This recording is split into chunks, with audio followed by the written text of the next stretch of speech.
আব্বা মারা গেছে আর আম্মা সুস্থ আছে।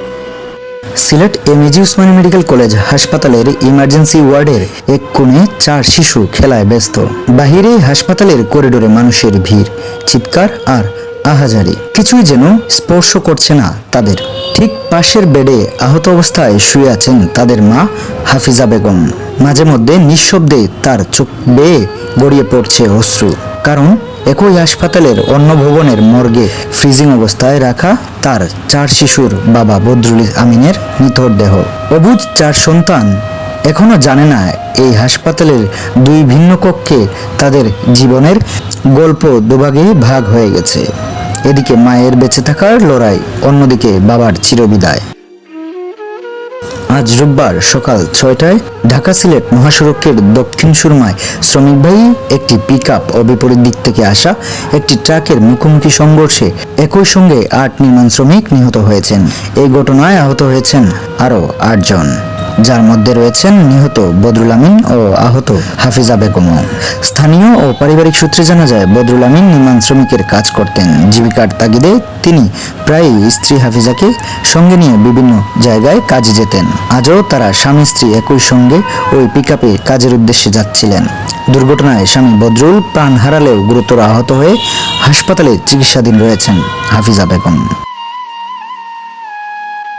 বদরুল আলমের 4 সন্তান তামিম, জুবায়ের, তানিয়া, তাকরিম এখনো বুঝে উঠতে পারছে না তাদের বাবা আর কখনো ফিরে আসবেন না। সিলেটের জালালাবাদ থানার লালারগাঁওর এলাকার বাসিন্দা সুজাত আলীর ছেলে বদরুল আমিন দীর্ঘদিন ধরে সিএনজি চালিত অটোরিকশা চালিয়ে সংসার চালাতেন। অভাব-অনটনের মধ্যেও কখনো হাল ছাড়েননি। কিছুদিন আগেই নতুন আশায় স্ত্রী সন্তানদেরকে নিয়ে নগরতালিয়া এলাকায় উঠেছিলেন। নির্মাণ শ্রমিকের পেশায় যোগ দেন, কিন্তু এক মুহূর্তের সড়ক দুর্ঘটনায় বদরুলের জীবনের সবকিছু শেষ হয়ে গেছে। ঘটনাস্থলেই প্রাণ হারান বদরুল, আর তার স্ত্রী এখন আহত অবস্থায় হাসপাতালে ভর্তি। হাফিজার চাচা আব্দুর রহিম বলেন, সে এখনো ঠিকভাবে কথা বলতে পারছে না। স্বামীকে হারিয়ে সম্পূর্ণ ভেঙে পড়েছে। 4টা ছোট্ট বাচ্চা নিয়ে কি হবে এই চিন্তায় আমরা সবাই দিশেহারা। নিহতের দুলাভাই আকবর আলী বলেন, বদরুল ছিল একজন অন্তত পরিশ্রমী ও দায়িত্বশীল মানুষ। দিনরাত খেটে সংসার চালাতেন। এমন একজন মানুষকে এভাবে হারাতে হবে আমরা কখনো ভাবিনি।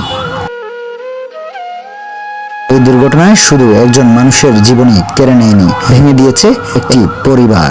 এ ঘটনায় এলাকায় সুখের ছায়া নেমে এসেছে। স্থানীয়রা দুর্ঘটনার সুষ্ঠু তদন্ত ও দায়ীদের বিরুদ্ধে কঠোর ব্যবস্থা নেওয়ার দাবি জানিয়েছেন। শিপন চন্দ্র জয়, সিলেটের মানচিত্র।